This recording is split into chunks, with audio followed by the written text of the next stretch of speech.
هغه څوک چې د وطندارۍ دعوې کوي نو دغه مو وخت دی ورونو.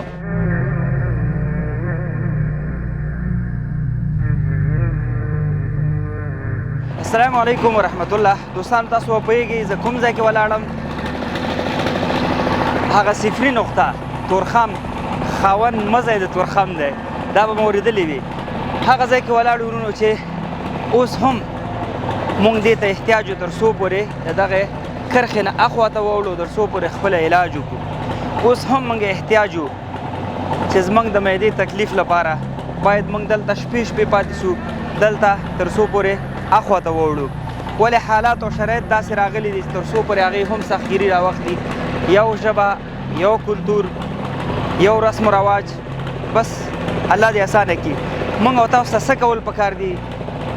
فقط هغه ورونه چې دلته انتظار کوي، هغه خویندې او هغه میندې چې دلته منتظر دي په دې پنجرو کې، کله سور مر وي، کله باد وي، کله باران وي، دوی دلته منتظر وي په دغه خاوره کې تر څو پورې اخوا ته واوړي او خپل علاج لپاره تر څو پورې خپل هغه ژوند په بیه واخلي.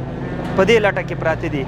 الحمدلله قمر بنسټ غواړي تر څو پورې د دغه خویندو لپاره سرپناه د دغه مریضانو ورونو لپاره داسې ځای جوړ کړي چې دوی دلته منتظر وي، په دې باندې خاوره کې نه وي، په دې باندې ګرد نه وي. دننه مو تشنابونه، دننه مو سرپناه، دننه مو ورته انشاءالله د خویندو لپاره د مسجد ترتیب، دا هر څه په نظر کې نیولې، هر څه درته ښیمه. خو تاسو لپاره څه پکار ده؟ زموږ ستاسو ټولو مسؤلیت دا جوړیږي چې راځئ قمر بنسټ سره په دغه سپېڅلي کار کې یو ځای شئ. هغه څوک چې د وطندارۍ دعوې کوي نو دغه مو وخت دی ورونو. بیا هم درته یم چې د وطندارۍ او د هېوادنۍ مینې باره کې همیش غږ پورته کوئ. اوس هم سر یې وخت دی موږ سره یو ځای شي تر څو پورې د دې خلکو د دې بیچاره ولس خدمت وکړو. دا په موږ تاسو حق لري. راځئ مخکې خپل کارونه درته ښیم.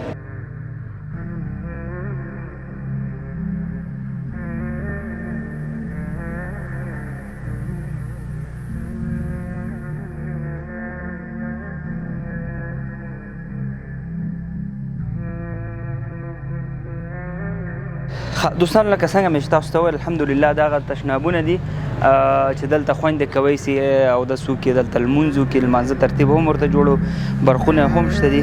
حتی دې لپاره مو الحمدلله دغه د چت غمه خوړلې تاسو وینئ، لاندې پش مو لګولی دی چې هم نه یخ وي او نه ګرم وي، چون تورخم دی ډېر ګرم وي. سولر سیسټم ورته هم برابر کړی دی او دلته به د پکیو ترتیب ورته هم کو په اوړي کې. او لاندې دا فرش کار پاتې دی، تاسو وینئ زموږ وسایل پراته دي، انشاءالله فرش به هم مکمل شي.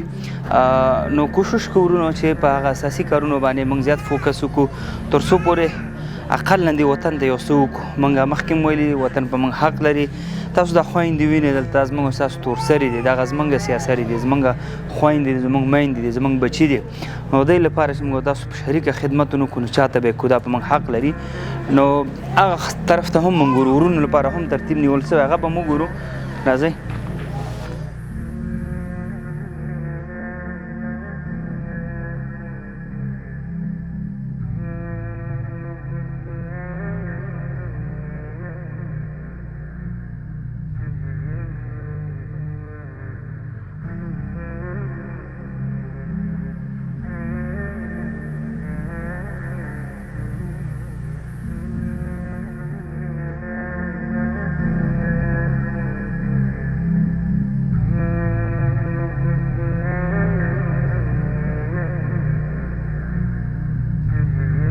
نږدې مسجد د انتظار لپاره کوي شورونه هم خپل عبادت وکړو کې او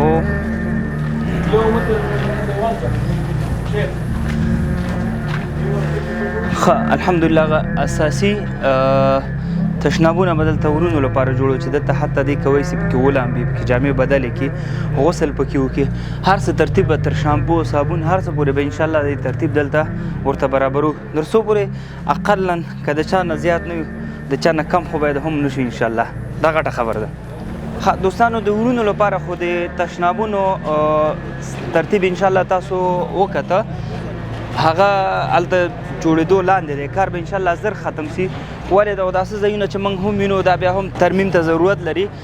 دغه ساحه کې بیا هم غواړو 2 یا 3 تشنابه یا 4 پورې دلته اضافه کړو، پاتې شو د سرپناه لپاره چون نه تنها یوازې خویندې حق لري ورونه هم حق لري باید دې ته هم کار وکړی شي دغه ساحه چې ده پلان کې ده انشاءالله چې دغه ساحه مکمله لکه د خویندو لپاره موږ څنګه د سرپناه ترتیب برابر کړی دی نو د ورونو لپاره هم غواړو دغه ساحه له دغه ځای نه تر هغه پورې دا هم پټه کړو نو دې لپاره تاسو ته هم دعوت درکو چې په دغه کې موږ سره برخه واخلئ نو غټ اجر پکې شته وینې دا ورونه هلته ناست دي هغه سپین ږیري دي هغه خواته مریضان دي حتی دلته داسې مریضان دي چې هغه د سرطان یا د کینسر تکلیف لري دلته باور وکړئ چې کله تاسو شپې له طرفه راسئ د دې حالات وګورئ قسم دی چې د کاڼي زړه هم وي نو هغه به ورته اوبه کېږي زمونږ افغانان دي زمونږ پلرونه دي زمونږ ورونه دي زمونږ اولادونه دي والله انسان ورته خفه شي نو دې په خاطر باندې چې تر څو پورې د خپل تر علاج لپاره وړي هغه خویندې او ورونه غواړي هلته خپلو فامیلونو ته د ملاقات لپاره ځي دغه انتظارګاه ورته موږ داسې جوړه کړو چې تر څو ګیټ نه اخوا اوړي د دې رنګونه تازه وي داسې نه وي چې د خاورو ډک وي تر څو پورې زموږ او ستاسو هغه د ملک نمایندګي تر و تازه وکړي دا زموږ تاسو پورې اړه لري دې ته به انشاءالله موږ مټې رابډ وهو قمر سره په دې پروژیکټ کې یوځای شي اجر مو هم نصیب کېږي انشاءالله او سرونه به مو هم پورته وي د مرستو لپاره واتساپ نمبر شته لینک در سره شته نه هیڅ بانه په لاس نه درځي ورونو راځئ موږ سره شئ په لوی الله مو سپارو ویډیو سره شریکه کړئ تر څو ټولو خویندو ورونو ته ورسیږي السلام علیکم ورحمت الله